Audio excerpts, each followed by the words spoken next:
Hi, my name is Thomas. Welcome to Cheeky Kokako for another miniatures video. In this episode, I'm looking at the mini which I use for one of the elementals, the Xorn. The stats for the Xorn can be found in the monster manual on page 304.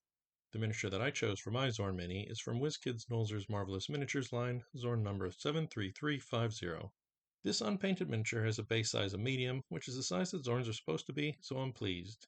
What I was less pleased about was the fact that the eyes in this pack were not already attached inside the eye sockets. I understand why. That way you could paint the back, then slot them in place, and they'd look really cool.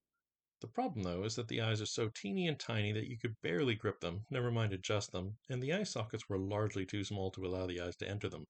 I'm led to understand that later runs of this miniature don't have these horrid little plastic eyes, but instead have the eyes cast in place like all the other Nolzur's minis, which is a good choice, because these are a mess. As you can tell from mine, I gave up after only being successful with inserting one eye, and instead painted the inner sockets, which frankly worked just as well. Xorns terrify adventurers because of their predilection for eating precious metals and gems. There's not much that's more horrifying to a PC than losing their loot.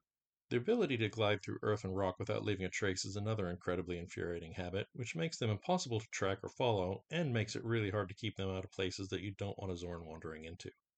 As usual, for scale, inching 25mm in the Stork is 1 inch tall from the bottom of its base, while the Summer Eladrin mini will give an idea of the scale of the Xorn next to an average human-sized mini. If you're looking for links to the minis in this video, you'll find them in the description. And that pretty much covers this miniature. If you have miniatures that you either like or dislike for Xorns in your game, let us know what they are in the comments.